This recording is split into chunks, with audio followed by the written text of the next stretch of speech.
Image copyright at Manusfa22 on Twitter. Image caption: the men have been without electricity, food, security and medical staff for 11 days. Manus Island asylum seekers and refugees have shared their fears as they expect to be forced to leave the detention camp. A Papua New Guinea court has ruled against restoring basic services to refugees staying on the site of the center, once run by Australia but now closed. While a number of men have moved to 3 transit centers, at least 400 others remain at the Manus Island camp, which has had its electricity, running water and food cut off. The men are understood to have been given a deadline of Monday to leave. The BBC spoke to 2 of the refugees currently at the detention center site to understand how they feel ahead of the deadline. Walid Zazai has been detained on Manus Island for more than 4 years. So many people are scared, he told the BBC.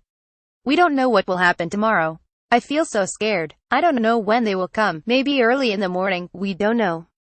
They took away our fences. People aren't sleeping at night, we take turns sleeping to look out while others sleep for 1 or 2 hours. We don't know what will happen.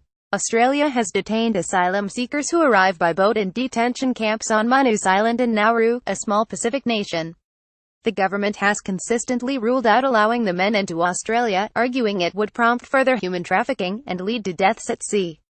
The UN's refugee agency said on the 1st of November that some of the new sites were not ready to live in, while Human Rights Watch has warned that refugees face unchecked violence from local people. We had an experience in the past when we were visiting the town where many of us were beaten, said Zazai. Many of us were robbed. In the last few months we found 2 of our friends hanged. The police will not investigate it, they say they hanged themselves. But why would they hang themselves? It makes no sense.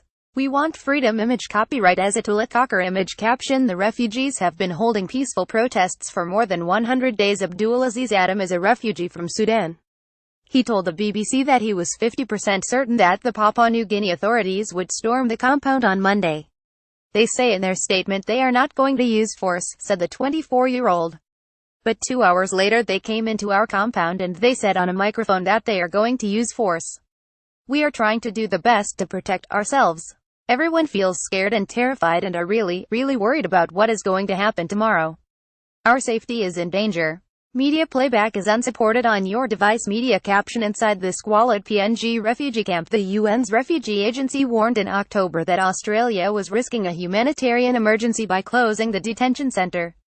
Abdul said he wanted the international community to know what has been happening inside this center. It's been 12 days, we are living in hell, he said. There is no water to drink, no food to eat and no electricity. We want freedom. It has been 4.5 years we have been kept here by Australian authority as hostages, tortured, and abused. Tomorrow they are going to use force to drag us out of here. Only God knows what will happen tomorrow. By Tom Gerken, UGC and Social News.